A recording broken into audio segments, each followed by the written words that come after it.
भारत और पाकिस्तान के मैच का अमेरिका अंपायर है। भारत और पाकिस्तान के मैच का अमेरिका अंपायर है। फिर ऐसे काहे कहत नेहा कि चौकीदार कायर है? हाँ? जान लेबू का अरे देशवा अनाथ हो जाई। हाँ? समझदारी इनकरा के नहीं के जब देखा तो उल्टा सीधा बोलत रहे नहीं। हाँ? हाँ? अरे भारत और पाकिस्तान के मैच का अमेरिका अंपायर है। भारत और पाकिस्तान के मैच का अमेरिका अंपायर है। तो ऐसे काहे कहत नेहा कि चौकीदार कायर है? जान लेबू का अरे देशवा अनाथ हो जाई। 56 इंची के सीना चौड़ा है। बुझला तोरा के 56 इंची के सीना चौड़ा है। 2.5 किलो के हाथ ना हथौड़ा है। जेकरा पे पड़ेला वो उठत ना दुनिया से उठ जाला। और इहे बतिया नेहा तोरे काहे ना बुझाला? 56 इंची के सीना चौड़ा है। 2.5 किलो के हाथ ना हथौड़ा है। जेकरा पे पड़ेला वो उठत ना दुनिया से उठ जाला। और इहे बतिया नेहा के काहे ना बुझाला? अरे BMW के ना साइकिल के पंचर टायर है। BMW के ना साइकिल के पंचर टायर है। फिर ये नेहा ऐसे काहे कहता हो कि चौकीदार कायर है? जान लेबू का अरे देशवा अनाथ हो जाइ हो।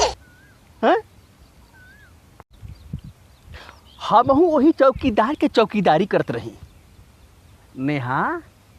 हमहू वही चौकीदार के चौकीदारी करत रही। दिन रात उन्हीं के तरफदारी करत रही। मजाल बा कि कोई हमरा खिलाफ मजाल बा कि हमरा सामने कोई उनकर खिलाफत बतिया देवे। हम ऐसा वफादारी करत रही। बाकी मन समझ गई कि 28 बेगुनाह के मौत का फल ये सीज फायर है। हमहू वो चौकीदार के चौकीदारी करत रही। दिन रात उन्हीं के तरफदारी करत रही। मजाल बाकी हमरा सामने उनके खिलाफ कोई बोल देवे हम ऐसा वफादारी करत रही। बाकी मन समझ गई कि 28 बेगुनाह के मौत के फल ये सीज फायर है। ये नेहा ऐसे काहे कहता हो कि चौकीदार कायर है?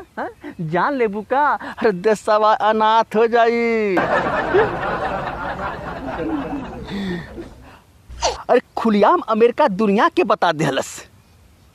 खुलियाम अमेरिका दुनिया के बता देहलस कि भारत हमार पिछलग्गू हो। ये हक जता देहलस। ए भगवानी का हो गल हो कि खुलियाम अमेरिका दुनिया के बता देहलस कि भारत हमार पिछलग्गू हो। ऐसा हक जता देहलस। अरे भोजपुरिया के यास टूटल विश्वास टूटल। हिंदुस्तान वालन के पूरा भारत के आस टूटल विश्वास टूटल। का हमनी के सिर नाक कटा दिलस। अरे हमनी के 56 इंची वाला शेर, हमनी के 56 इंची वाला तोप का दिवाली के फुसफुसवा फायर है। ये नेहा ऐसे काहे कहता हो कि चौकीदार कायर है? बुझा तो जान लेबू का अरे देशवा अनाथ हो जाइयो। देशवा अनाथ हो जाई। हम ना हाई चुरैल के बात बा भैया। हम का कहब? हम तो के बतिया के समर्थन कर बड़ी अंदर से मनवा का चोटत बा भैया। कैसे हम हूँ भक्त है जाए नेहा। जब तक जहाँ रही डाढ़ो रानी तहाँ पड़ी पत्थर पानी। डाढ़ो रानी है मतवा हटेले जहाँ जौने जौने जेरिया में जाई आगे उगलतिया।